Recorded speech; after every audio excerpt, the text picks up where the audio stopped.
Je l'ai connu en 1990, ça veut dire il y a 36 ans. On s'est retrouvés dans le même Beth Midrash.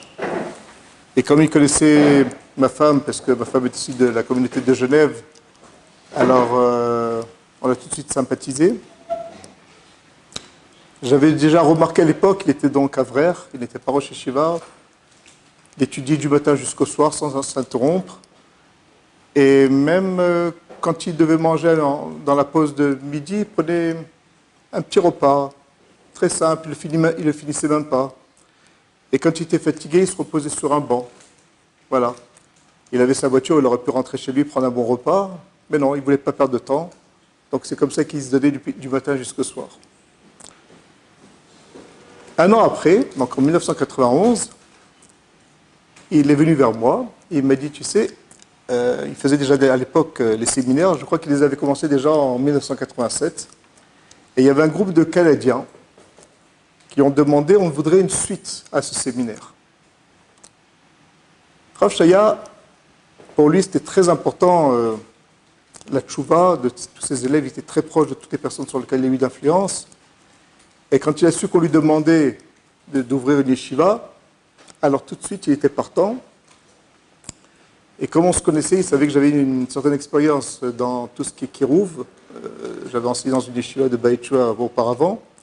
Alors il m'a demandé de faire partie de son équipe. Et donc, à partir de là, commence notre histoire en commun. Donc une histoire qui date de plus de 30 ans, comme vous avez pu faire le calcul. Et il a été voir le Rav Reuven Elbaz, qu'il connaissait bien, et il lui a proposé d'ouvrir un petit groupe de francophones indépendants dans sa yeshiva. Et le Rav Reuven Elbaz, il a tout de suite accordé. Donc les élèves dormaient dans la yeshiva, mangeaient à la yeshiva, mais les cours étaient indépendants dans un endroit qu'il avait débrouillé. Il faut juste savoir que dans l'histoire de la yeshiva d'Orach Chaim, il y a eu plusieurs essais de créer une machlakat française, un groupe français, ça n'a jamais marché. Et là, je peux vous le dire que ça va commencer donc en 91, et très vite, ça va prendre. Ça veut dire qu'on va passer, je crois, 3 ans là-bas. Quelques mois après, on va être déjà... on va devoir ouvrir un deuxième chiour, un troisième chiour. J'ai un souvenir qu'on était 35-40 déjà à l'époque. C'était une révolution. Il faut juste savoir qu'au bout de 3 ans, la yeshiva va prendre son indépendance. Elle va venir sur Amot. On était dans la Beth Knesset à Sfaradi, pas très loin d'ici, pendant peut-être une dizaine d'années. Après, une fois que ce binyan a été construit, on s'est retrouvé ici. Il faut juste savoir que le Rav Shaya aimait énormément ses élèves. Il se donnait entièrement pour eux. Il était très exigeant de lui-même et de nous-mêmes qui étaient dans le corps enseignant. Il était très exigeant. Je sais que j'avais une maman qui a dû faire une petite opération en France et je devais m'absenter. Bon, donc on comprend très bien que je dois y aller, mais malgré tout, il voulait que je trouve un remplaçant, il ne voulait pas que les élèves soient sans shiurim. C'était inconcevable pour lui. Je vous dis, même sur lui-même, il se donnait à fond. Il était occupé, vous l'avez peut-être pas assez connu, mais il était occupé du matin, depuis le début de la tefila jusqu'au soir, ici, avec les élèves. Il faut savoir que le Rav Shaya aimait étudier beaucoup de Torah, et malgré tout, son temps était complètement pris par les élèves. Une fois, il m'a demandé, j'étais le voir l'après-midi pour lui parler, il m'a dit, dis-moi, entre nous, Daniel, combien d'heures tu as étudié aujourd'hui? Alors je lui dis, 5, 6 heures, je ne me rappelle plus ce que j'ai dit. Il m'a dit, regarde, j'essaie d'avoir 1 heure pour moi, je n'arrive pas à l'avoir. Mais vous croyez que pour autant il était nerveux, il renvoyait les élèves? Non. Il était là, il les écoutait, il écoutait leurs problèmes. Chaque fois qu'on tapait à la porte, elle était toujours ouverte, et tout celui qui voulait lui parler, alors il était toujours disposé à parler. Je vais vous dire autre chose encore. Le Rav Shaya, son point fort, c'était le kirouv. C'était se rapprocher des gens du judaïsme, c'était les séminaires. Il a ouvert la yeshiva, comme je vous l'ai raconté, parce que c'était l'intérêt des élèves. Il voulait une suite à ce séminaire. Maintenant, regardez le désintéressement du Rav Shaya, malgré que c'est lui qui apportait l'argent, c'est lui qui faisait tout, quoi. C'est lui grâce à lui que ce binyan a été construit. Il était prêt. Il y a eu plusieurs fois des pourparlers que des gens ont proposé de prendre la yeshiva. Il a dit, oh, ouais, pourquoi pas. C'est-à-dire pour lui, ça lui permettait d'étudier tranquillement. Et c'était des gens droits, hein, les gens avec qui il avait affaire. Et ça ne s'est pas fait. Pourquoi ça ne s'est pas fait? Parce que je suppose Il ne me l'a jamais dit, mais je pense qu'il avait réalisé que la personne en question n'allait pas s'occuper, comme il le faisait lui, des élèves, et il ne voulait pas les abandonner, donc il a continué. Mais lui-même, il était prêt à donner sa place. Encore une anecdote. Sachez que jamais il a retenu un élève ici. Jamais il était complètement désintéressé. Et quand un élève voulait partir ailleurs, aucun problème.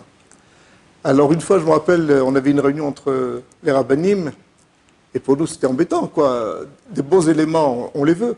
Les bons éléments, c'est des exemples pour les autres élèves, c'est aussi pour, quand on enseigne, on aime avoir des élèves qui comprennent ce qu'on leur enseigne. Et donc on voulait un petit peu lui dire, freine un petit peu leur départ. Alors il nous a dit, écoutez, moi, ces élèves qui ont envie de se lancer, de prendre des ailes, c'est leur intérêt. Ils trouveront un endroit où étudier puisqu'ils ont progressé. Moi, les yeshivas, j'ai ouvert pour celui qui n'a pas où aller, qui n'a pas sur quelle porte taper. C'est des gens qui sont débutants, qui commencent leur premier pas. C'est pour eux que la yeshiva, je l'ai ouverte. Les autres, ils trouveront leur place et moi, cette yeshiva, elle est pour lui, elle est pour eux. Il faut juste savoir que la yeshiva aussi, c'est quelque chose d'extraordinaire aussi, je pense. La yeshiva ne rentrait pas en compétition. C'est jamais été. Vous savez qu'un peu dans la yeshivot, il y a des comparaisons. Il y a haut niveau, deuxième niveau, il y a Ashkenaz, Farad, yeshiva normal, yeshiva pour Bali Tshuva. Le Rav Shaya, il n'était pas du tout complexé. Comme pour lui-même de son passé, il ne se gênait pas d'en parler. Il pensait aussi que tout Bali Tshuva, c'était un homme qui était aimé par Dieu, comme il dit le Rambam. Et il faisait passer ça aux élèves. C'est-à-dire que toute personne qui était là n'a jamais senti qu'il était moins que quelque chose qu'il venait étudier. C'est important de le relever parce que ce n'est pas évident. Si on rentre en compétition, c'est au cheshbon, des fois, c'est au calcul de l'élève qui va vouloir, on va vouloir le faire ressembler aux autres yeshivot, etc. On va lui imposer une tenue qui n'est pas forcément encore, il n'est pas au niveau. Non, Rav Shai, il savait. On a eu des élèves qui avaient les cheveux longs, qui au début n'arrivaient pas à faire les tfilotes. J'ai un souvenir d'un garçon qui avait un papa non-juif, un grand-père non-juif, un arrière-grand-père non-juif. Et un jour, il était rentré dans le grenier de sa grand-mère. Il avait fouillé, il avait trouvé une photo d'un homme qui avait une barbe, c'était en France, et qui avait un chapeau de Napoléon. Il avait une barbe. Il a demandé à sa grand-mère, c'est qui? Il dit, c'est ton grand-père. Il découvrait qu'il avait de l'ascendance juive, il ne savait pas. Et il s'avérait qu'en fait, toutes les mamans étaient juives. Oui, donc il était juif. Et lui et son frère, d'ailleurs, ils sont venus à Yeshivot. Son frère, on ne l'a jamais vu, je crois qu'il était chez Rav Samuel. Mais lui, il est venu chez nous. Évidemment, quand il vient chez nous, il vient comme dans des cités universitaires de Paris, avec les cheveux longs. Il ne savait rien du tout. Mais vous n'avez pas lui demander à cette personne de commencer à faire 3 tfilotes, etc. Non, Rav Shai a laissé libre. Je ne sais pas ce qu'il se faisait son Shabbat. Et je peux vous assurer qu'au bout de quelques mois, je regarde, il prend un verre d'eau, je vois qu'il bougeait les lèvres. Je voyais qu'il faisait les tfilotes. Et ce garçon est devenu un bon barou, il voulait progresser. À un moment donné, il s'est marié, il était en France, je ne sais plus ce qu'il est devenu, mais en tout cas, c'est pour vous dire que la porte était ouverte pour chacun. Et chacun sentait qu'il avait sa place ici, qui était un bon...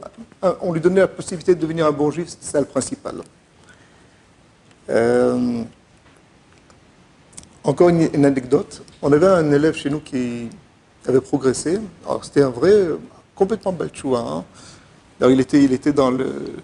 Ils avaient à un moment donné, quand ils allaient voir ils allaient recevoir des personnes des donateurs, ce qu'on appelle. Alors ils avaient un album où on voyait le parcours comme il était avant, comme il était devenu aujourd'hui. Et on le voyait dans ces photos. Il était alors je crois qu'il était en Afrique, il s'était fait du boucle, enfin bref. Évidemment, il n'avait pas un papa juif, ce garçon. Et à un moment donné, il a progressé, il était un très bon barreau, il était dans une yeshiva. Et en fait, à un moment donné, il a été renvoyé de la yeshiva. Il s'est avéré qu'il a eu à un moment donné une petite faiblesse et sans doute il a fumé un peu de joint et on s'est aperçu, on l'a renvoyé. Ben, vous croyez que Rav Shaya va le laisser dans la rue? Il l'a récupéré, il l'a ramené ici, il s'est occupé de lui, il lui a trouvé un chidour, il l'a marié, il lui a payé, je crois même son mariage, parce qu'il n'y avait pas un sou. Et c'est devenu un super avrère. Aujourd'hui, je peux vous dire, c'est un Talmid Chacham. Voilà, j'en dirai pas plus. Il faut savoir que le Rav Shaya, il a financé, il a aidé financièrement des élèves. Ceux qui n'avaient pas, hein, il y avait des gens qui n'étaient pas aidés. Vous savez qu'il y a des parents qui ne voulaient pas me donner un sou. Je dis, c'est quoi cette histoire qui va faire des yeshiva? C'était des fois des pressions, des bras de fer. Ou bien c'est des parents qui n'avaient rien à voir, des parents divorcés, des parents... donc comme je vous le dis, des fois les parents étaient goy. Il y avait tout, hein, il y a eu des guéris, il y a eu tout. Ils avaient besoin d'être aidés, il les payait, il leur a payé leur mariage. Personne ne le sait, hein. Pour certains, je l'ai su. C'est pas par lui en tout cas. Et ça, je le sais aussi, autre chose, c'est que des fois les élèves étaient repartis en France et la pression de la famille était telle qu'ils ne voulaient pas les aider pour revenir, ils ne pouvaient pas payer un billet d'avion. Vous croyez que Rav Shaya, il a laissé tomber, il leur payait le billet d'avion pour les ramener. C'était des fois de l'autre côté de l'Atlantique. Hein.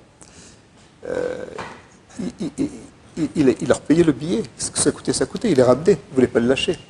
On va juste, j'ai un peu divisé ça en plusieurs parties. Il faut juste savoir que le Rav Shaya, il est comme vous le savez, il faisait des séminaires de judaïsme.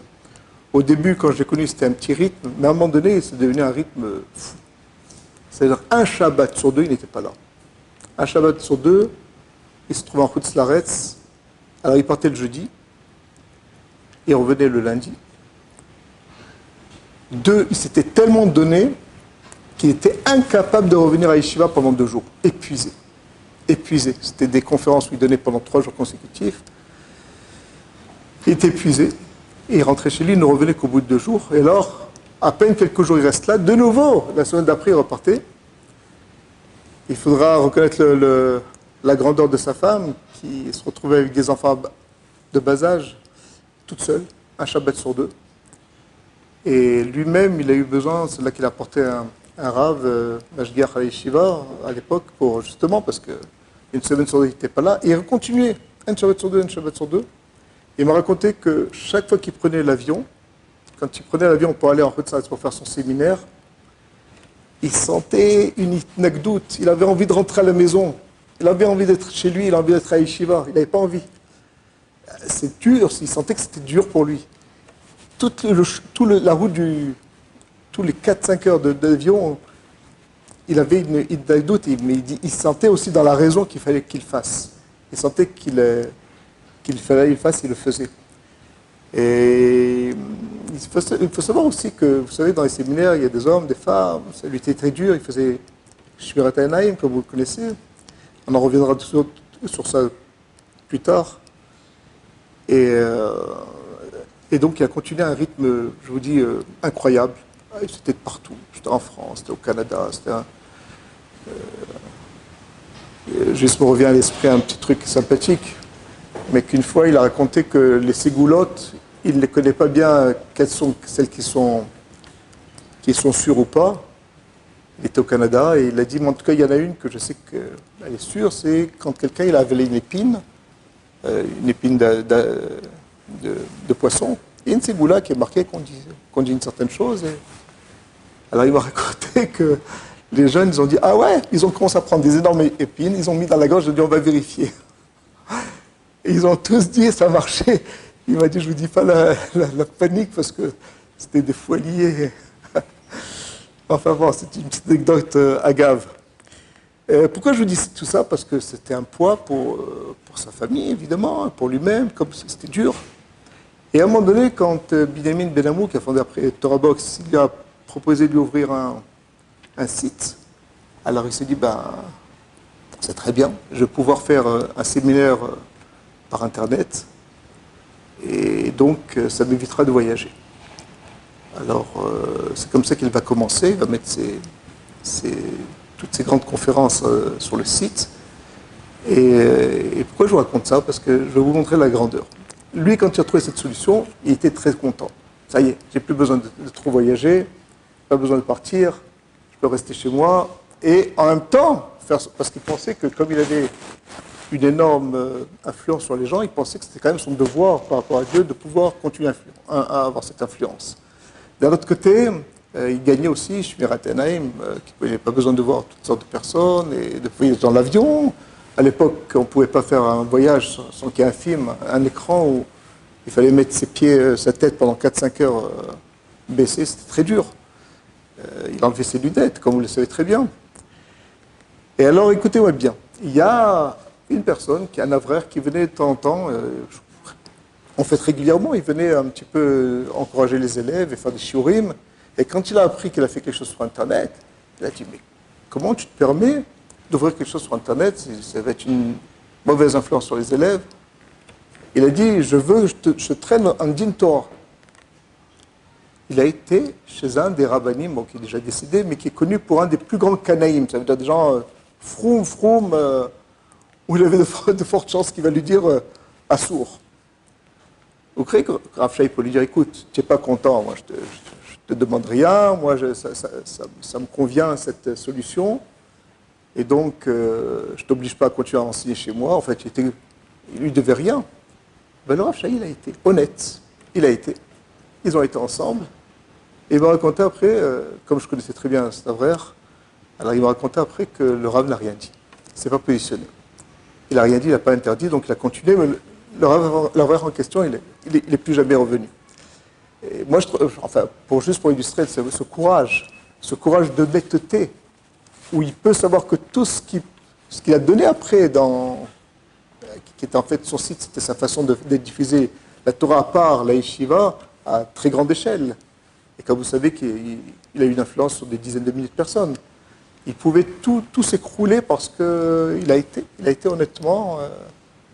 il aurait pu dire, bah, attends, peut-être pas ce Gadol, peut-être un autre, parce qu'en fait, après il a été voir Steinman qui lui a dit arrêter les séminaires, si ça te dérange, si tu as une possibilité de pouvoir par un autre biais encourager, mais à l'époque c'était pas Steinman, c'était quelqu'un d'autre. Bon, et ben voilà l'histoire, voilà l'honnêteté du Rav.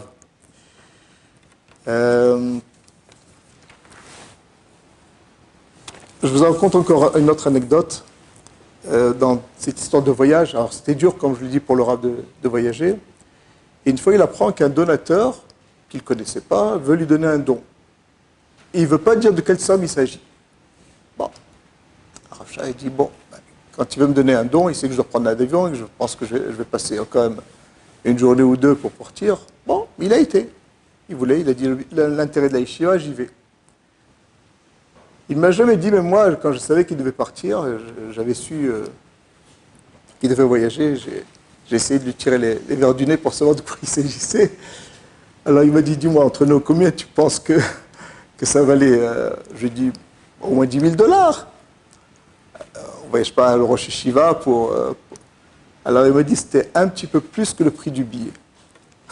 C'était khatsouf de la part de la personne. Mais il n'en aurait jamais parlé si ce n'est pas que moi j'ai insisté pour lui parler. Il n'a jamais rien dit, personne ne l'a su, ni les élèves, ni le tsevet. On sait qu'il est parti, il est revenu. Il a laissé sa femme pendant 48 heures, je ne sais pas. Il a été allé au tour fatigant, ça. Ben, voilà, je crois que le billet à l'époque c'était $500, il a donné $1000. Voilà. Il a quand même été. Et vous savez que le Rav ne racontait rien. Tout ce que je vous dis, c'est des choses que je ne sais pas comment je les ai appris en étant un peu proche, parce que de temps en temps, on discutait ensemble au bureau de toutes sortes de sujets. Et donc, il y a des choses sur lesquelles j'ai été témoin. Il faut juste savoir qu'il était très à l'aise avec les Baït Shua. Vous savez que le monde des Baït Shua, c'est un monde en soi.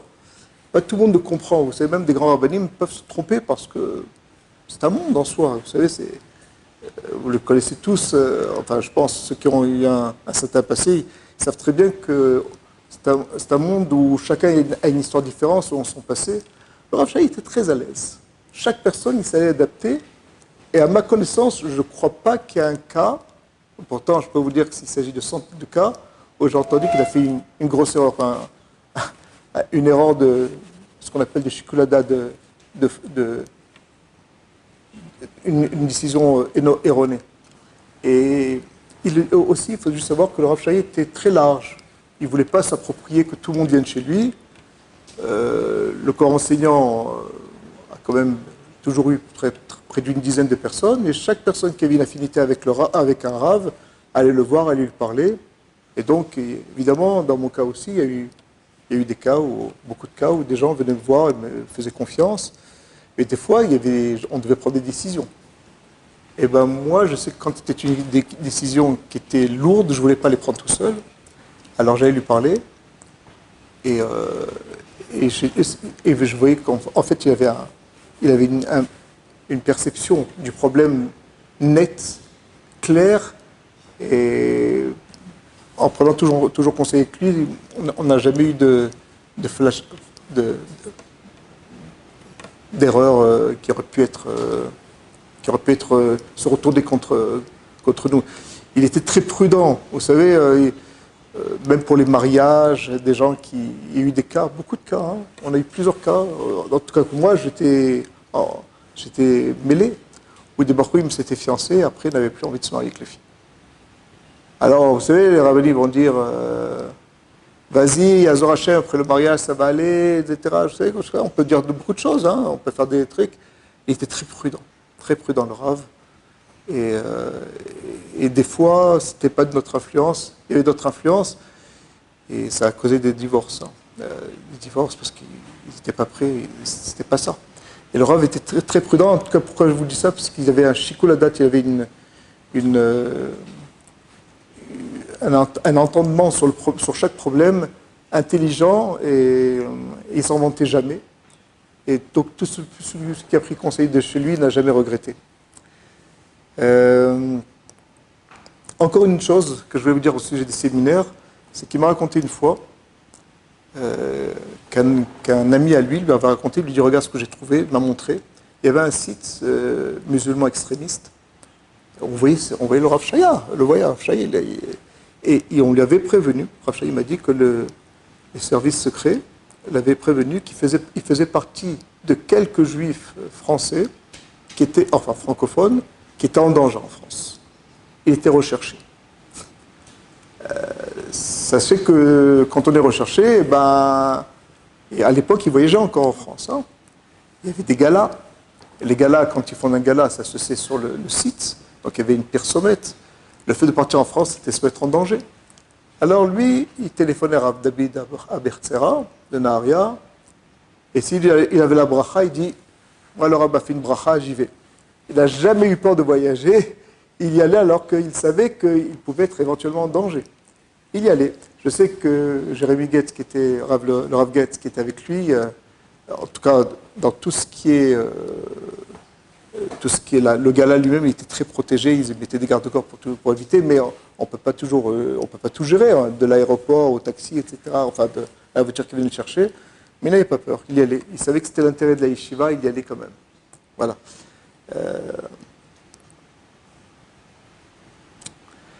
Maintenant, on va parler de la Avodat Hashem du Rav.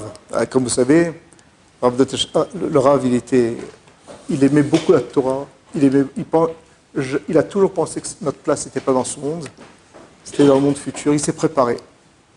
Il n'avait pas peur de la mort.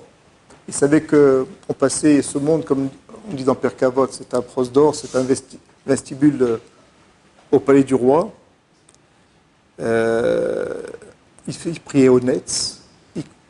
Il priait au Netz. Et je vais raconter quelques petites anecdotes. Première, c'est que son fils, que vous avez vu, qui a fait le SPED, Itamar, il était jeune, il avait 20 ans. Et un jour, là-bas, il y a eu une friction avec des gens qui n'étaient pas pratiquants, qui ont volé des vélos aux élèves. Et alors, Itamar, donc son fils, il avait une vingtaine d'années, il a couru derrière eux pour le récupérer le bien. Et la personne s'est retournée vers lui, lui a enfoncé un poignard dans le ventre. Il a failli perdre la vie. C'était à 2 pas, à quelques centimètres. Il a été opéré. Et évidemment, tout de suite, la police a été prévenir le Rav. Le Rav, ils n'ont pas pu l'avoir, le téléphone était débranché. Donc ils sont venus en pleine nuit le chercher. Il a été, lui avec sa femme, à l'hôpital.